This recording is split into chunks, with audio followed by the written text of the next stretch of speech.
No meio do voo, uma executiva arrancou a medalha de Nossa Senhora do pescoço de uma comissária. O som seco da corrente se partindo foi o estalo que ninguém esperava, e o que aconteceu depois chocou todo o avião. A rota era comum, saída da Geórgia, destino Chicago. Passageiros distribuídos entre leituras, telas e um cansaço que parecia coletivo. Sarah Bennett conhecia aquela cabine como a palma da própria mão. Para ela, cada decolagem repetia um rito de familiaridade. Usava a medalha no peito desde o enterro da irmã, um pequeno amuleto inchado de lembrança e silêncio.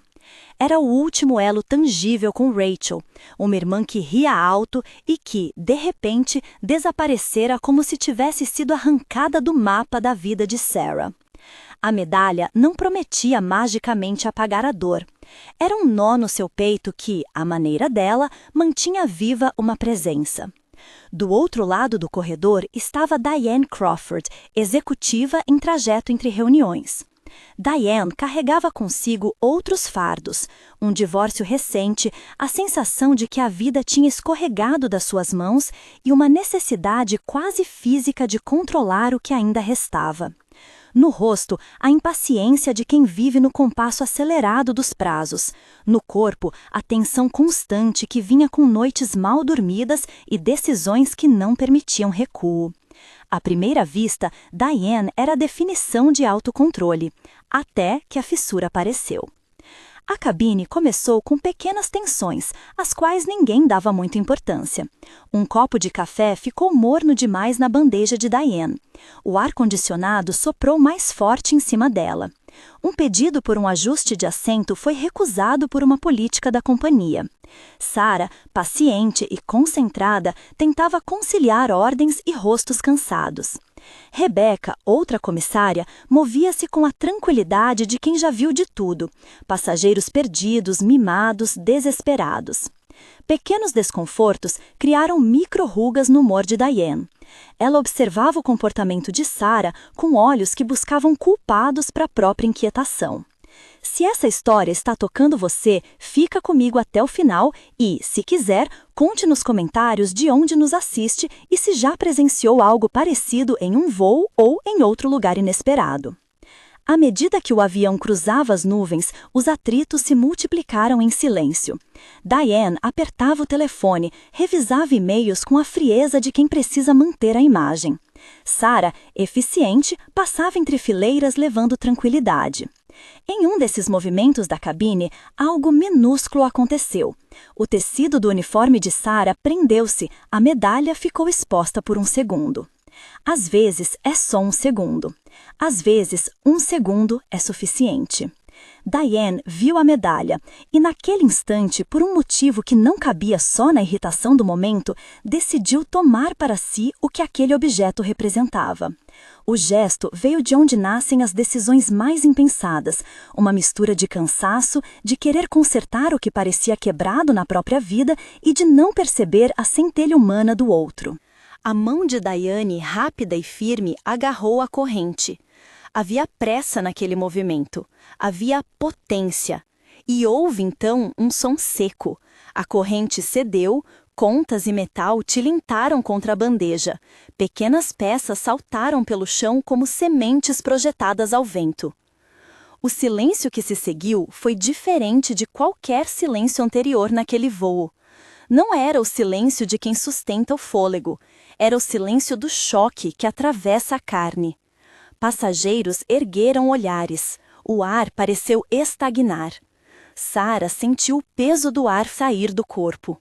Não foi só a medalha que partiu, algo mais profundo foi arrancado. As mãos de Sarah tremeram, a expressão dela desfez-se em dor visível.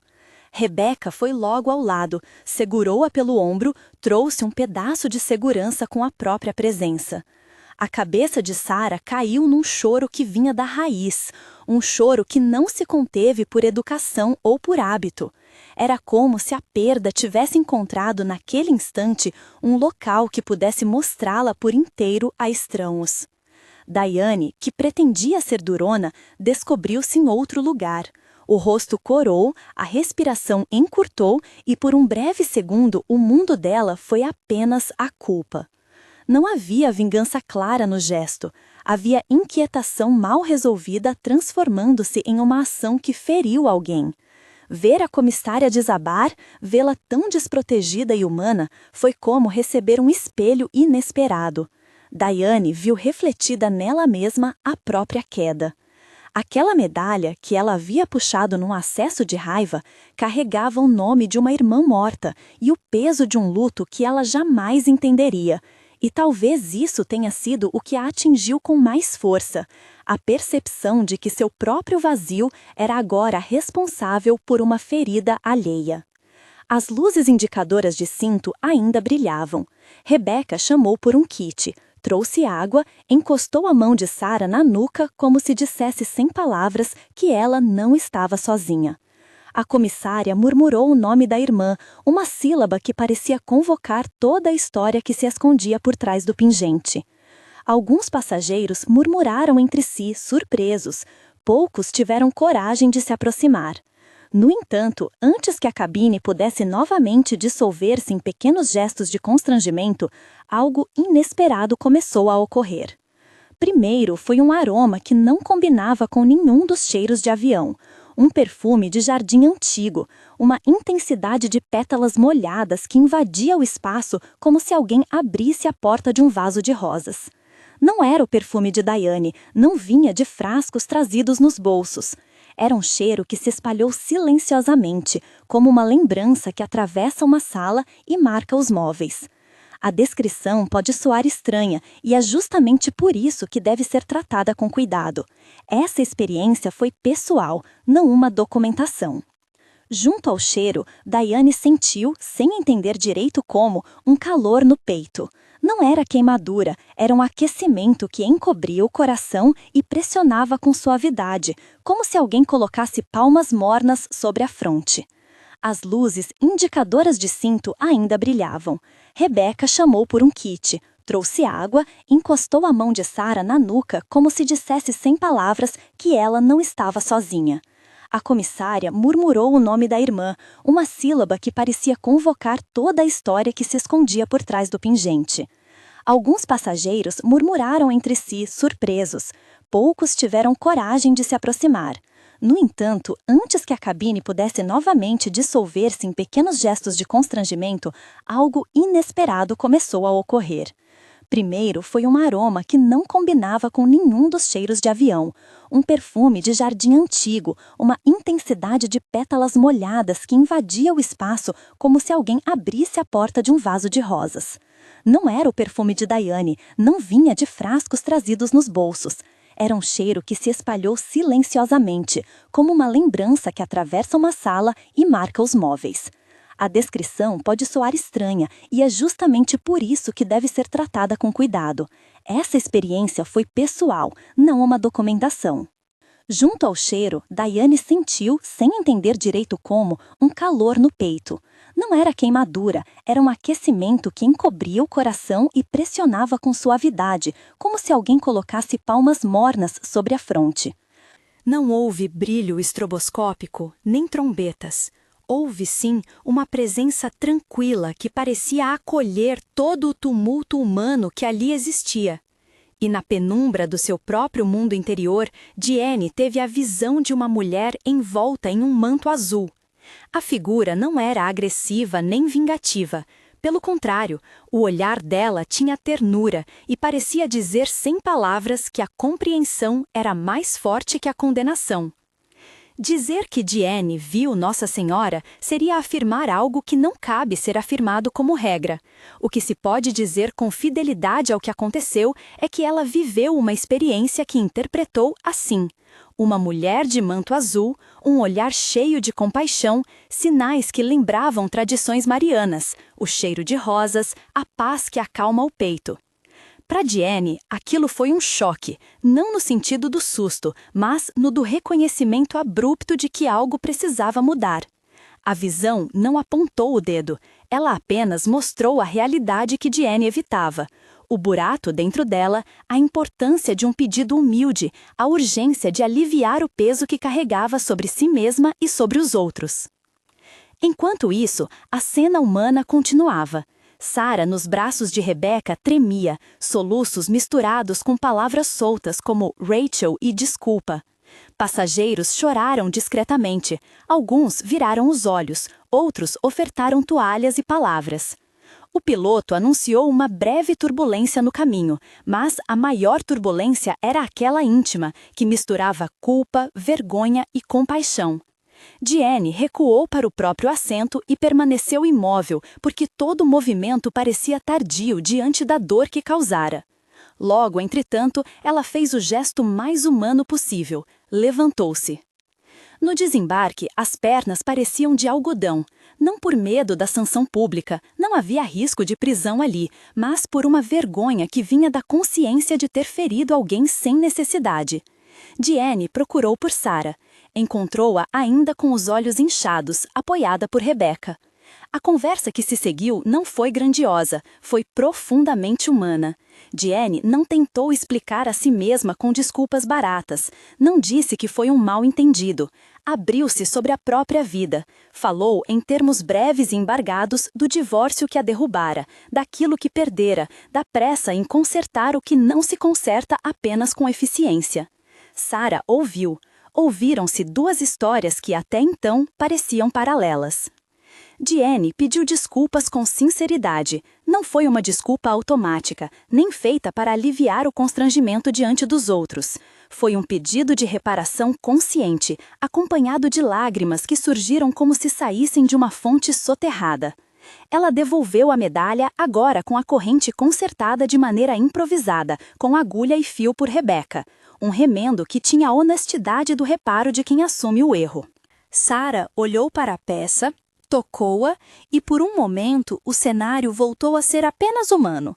Uma mulher que perdeu a irmã segurando um objeto que lembrava essa perda, outra mulher que reconheceu o estrago que fez e queria tentar arrumar, mesmo que soubesse que não era suficiente. A reconciliação não foi instantânea como uma limpeza.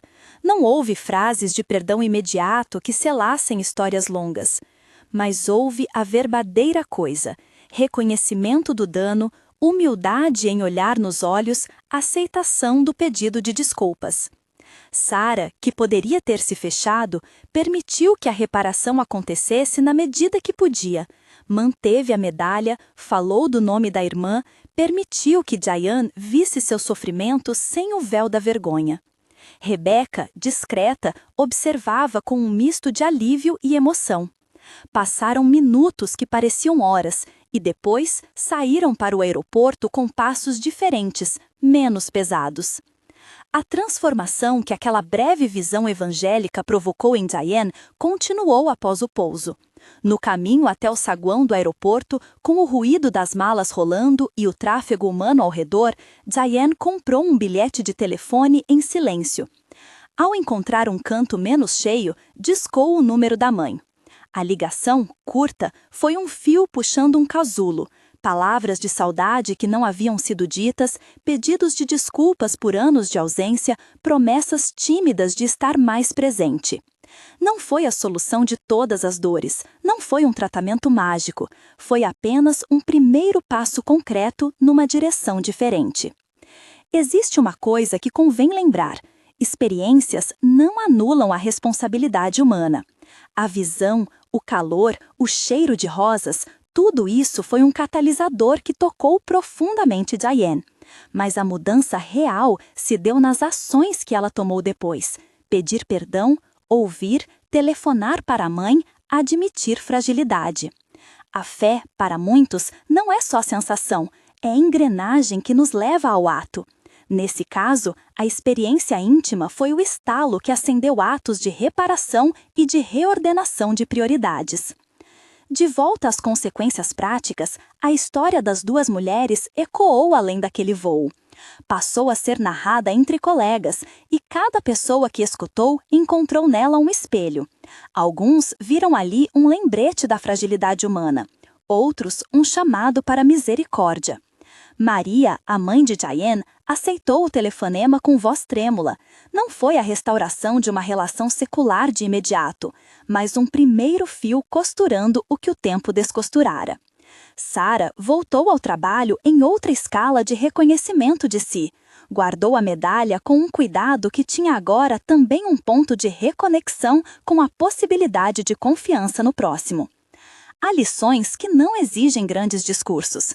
Uma delas é que as aparências de controle nunca garantem que não se carregue dentro uma tempestade. A outra é que os objetos que parecem tão simples podem conter dentro de si narrativas inteiras.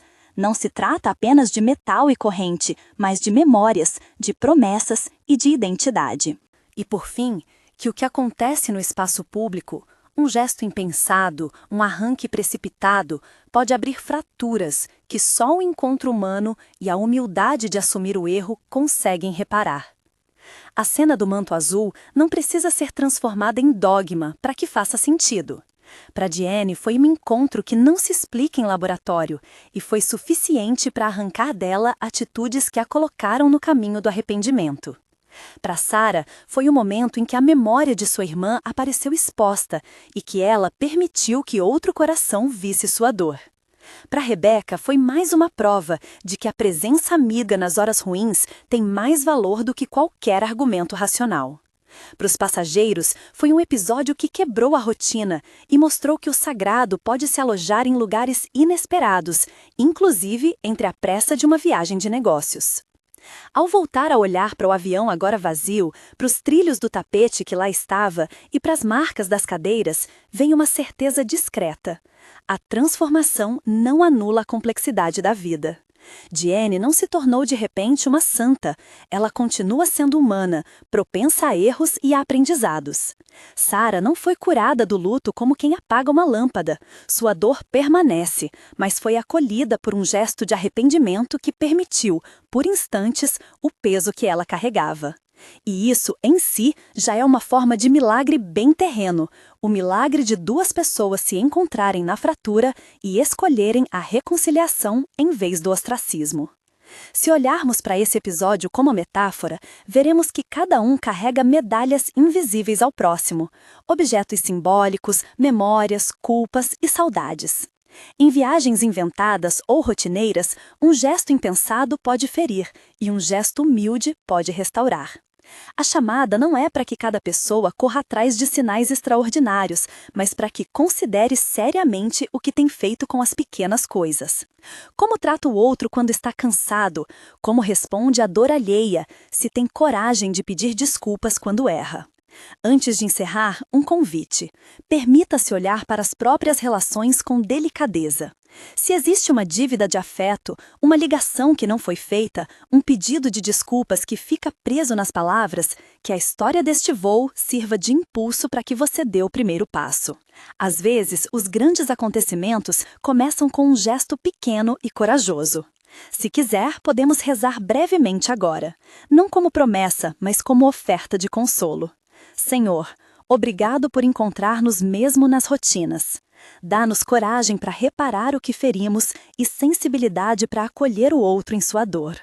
Que a compaixão seja mais rápida que a condenação e que nossos gestos construam pontes, não muros. Abençoa os corações feridos e dá-nos sinais de paz nas coisas simples. Amém. Manto azul, a cor que mudou 2 vidas para sempre. Escreva nos comentários se essa história tocou você. Compartilhe este vídeo com alguém que precisa ouvir uma palavra de consolo.